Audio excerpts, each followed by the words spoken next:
नमस्कार किसान भाइयों, अगर बुआई के समय बेसल डोज में प्रयोग करने के लिए डीएपी मिल रहा है, एसएसपी मिल रहा है और एनपीके मिल रहा है, एनपीके में भी 12, 32, 16, तो हमें किसका प्रयोग करना चाहिए, किसका प्रयोग हमारी फसल के लिए अधिक फायदेमंद है, यही जानेंगे इस वीडियो में। स्वागत है आपका मेरे चैनल किसान भारत की जान में। वीडियो देखने से पहले चैनल को सब्सक्राइब कर लीजिए, वीडियो को लाइक और हाइप करना ना भूलें और अंत में आपका अमूल्य कमेंट्स जरूर दें कि आपको वीडियो कैसा लगा। किसान भाइयों, अगर आप बुआई करने जा रहे हैं, खरीफ का सीजन ऑफ हो गया, मतलब बारिश का सीजन लगभग खत्म होने को है और रवि का सीजन चालू होने को है, तो रवि के सीजन में हम बेसल डोज में किन खादों का प्रयोग करना चाहिए? यदि हमें डीएपी मिल रहा है, एसएसपी मिल रहा है, टीएसपी मिल रहा है और एनपीके 12, 32, 16 मिल रहा है, तो इन चारों खादों में से कौन सा खाद हम प्रयोग करें जिससे हमारी फसल को अधिक फायदा होगा, अधिक उत्पादन होगा और किसान को अधिक प्रॉफिट मिलेगा? तो किसान भाइयों, पहले हम देख लेते हैं कि हमारी फसल को 17 पोषक तत्वों की जरूरत होती है। चाहे कोई सी भी फसल हो, 17 पोषक तत्वों ग्रहण करती है तब आपको उत्पादन दे पाती है। 17 पोषक तत्वों में 3 भागों में पोषक तत्वों को बांटा गया है, प्राथमिक, द्वितीयक और तृतीयक, जिसमें से प्राथमिक पोषक तत्व जैसे कि एनपीके, नाइट्रोजन, फास्फोरस और पोटास मतलब पोटेशियम, और सेकेंडरी कैल्शियम, मैग्नीशियम और सल्फर।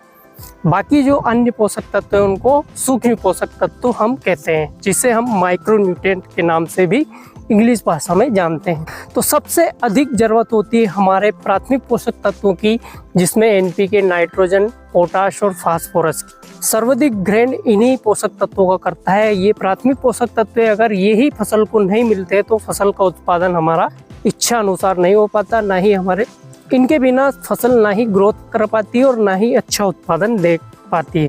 किसान भाइयों, किसी भी फसल में ये 3 पोषक तत्व डालना जरूरी है और इनका ही अक्सर हम प्रयोग करते हैं सर्वाधिक। उसके बाद सेकेंडरी न्यूट्रिएंट जैसे कैल्शियम, मैग्नीशियम और सल्फर का प्रयोग करते हैं। जरूरत पड़ने पर हम माइक्रो न्यूट्रिएंट का भी प्रयोग करते हैं। तो किसान भाइयों, अगर हम बोते समय बेसल डोज में हमें अगर 4 प्रकार के खाद मिल रहे हैं तो हमें किसका प्रयोग करना चाहिए? तो पहले हम बात कर लेते हैं इनमें कौन कौन से पोषक तत्व होते हैं और बाद में हम बताएंगे कि आपको कौन सा खाद प्रयोग करना है जो कि आपको अधिकतम उत्पादन और कम लागत के साथ अच्छा प्रॉफिट दे सकता है। तो पहले बात कर लेते हैं हम डीएपी। डीएपी में 2 मुख्य पोषक तत्व होते हैं। प्राथमिक पोषक तत्व जिसे हम कहते हैं नाइट्रोजन, फास्फोरस, इसमें पोटेशियम नहीं होता है, तो नाइट्रोजन इसमें 18% और फास्फोरस इसमें 46%, लेकिन इसमें कमी रह जाती है पोटेशियम की, पोटास की, जो कि फसल के लिए बहुत ही ज़रूरी है, क्योंकि बिना पोटेशियम के बाकी जो पोषक तत्व है फसल उनका अच्छे से अपटेक नहीं कर पाती, ना ही फसल की क्वालिटी बनती है और ना ही उसका संपूर्ण ग्रोथ हो पाती है। क्योंकि तीनों पोषक तत्व की ज़रूरत होती है, मुख्य पोषक तत्व, तो इनको तो हमें फसल को देना ही है। तो एक लिहाज से हम कह सकते हैं कि डीएपी थोड़ा अधूरा सा खाद है। दूसरे खाद के पोषक तत्व के बारे में अब हम बात कर लेते हैं, जिसमें हम दूसरा खाद एसएसपी, सिंगल सुपर फास्फेट, नाम आपने सुना होगा, सभी लगभग किसान इसे जानते हैं। इसमें एसएसपी में हमें मिल जाता है फास्फोरस 16 से 17%, सल्फर इसमें 12% और इसमें हमें कैल्शियम मिल जाता है 18 से 20%। तो किसान भाइयों, इसमें एक मुख्य पोषक तत्व है फास्फोरस और इसमें 2 सेकेंडरी न्यूट्रिएंट है जैसे सल्फर और कैल्शियम।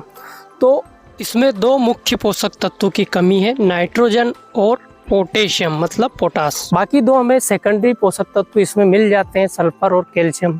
तो एक लिहाजे से देखा जाए तो ये खाद भी हमें पूर्ण नहीं लग रहा है, क्योंकि जो मुख्य पोषक तत्व 3 होते हैं, नाइट्रोजन, फास्फोरस और पोटास, ये तो होना ही चाहिए फसल की बुआई के समय। बाकी जो सेकेंडरी और माइक्रोन्यूट्रिएंट अगर नहीं भी है तो चलेगा, लेकिन ये नहीं है, तीनों में से एक भी नहीं है तो नहीं चलेगा, इनको तो हमें देना ही पड़ता है।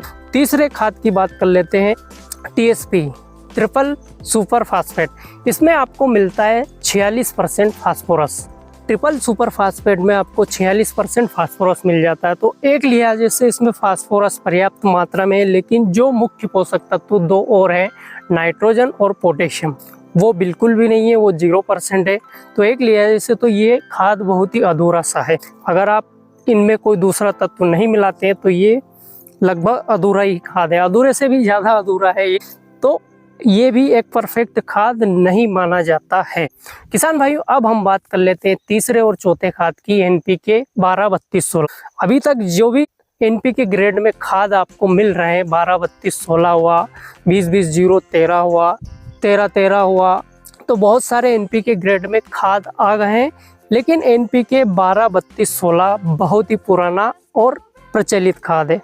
एनपीके 12-32 की खासियत ये है कि इसमें मुख्य पोषक तत्व जो होते हैं नाइट्रोजन, फास्फोरस और पोटेशियम, तीनों इसमें होते हैं। और तीनों की जो मात्रा है 12%, 32% और 16%। ये एक अच्छा अनुपात है फसल के लिए, किसी भी फसल के लिए, कि लगभग इसी अनुपात में फसल को नाइट्रोजन, फास्फोरस और पोटेशियम की ज़रूरत होती है। तो इसमें जो पोषक तत्वों का अनुपात है वो एकदम परफेक्ट हमें नज़र आता है। तो किसान भाइयों, आपकी नज़र में बोते समय बेसल डोज में कौन सा खाद डालना चाहिए, गेस करिए और कमेंट करिए कि आप कौन से खाद को प्रेफर करना चाहेंगे।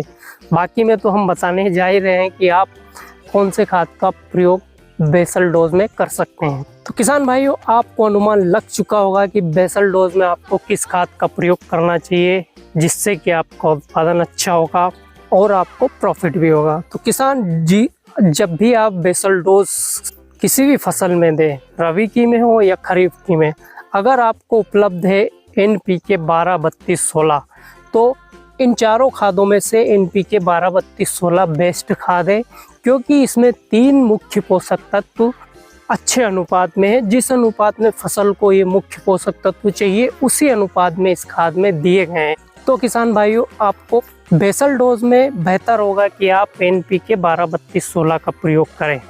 अगर आप किसी भी दूसरे ग्रेड के खाद का प्रयोग करते हैं, जैसे डीएपी हुआ, एसएसपी हुआ, टीएसपी हुआ, तो आपको कैलकुलेशन करके उनमें फास्फोरस डालना पड़ेगा और उनमें नाइट्रोजन भी डालना पड़ेगा। तो इन सब से बचने के लिए आप एनपीके 12-32-16 का प्रयोग कर सकते हैं और अच्छा उत्पादन प्राप्त कर सकते हैं। किसान भाइयों, वीडियो कैसा लगा? वीडियो अच्छा लगा तो लाइक करिए और चैनल को सब्सक्राइब करना ना भूलिए। धन्यवाद।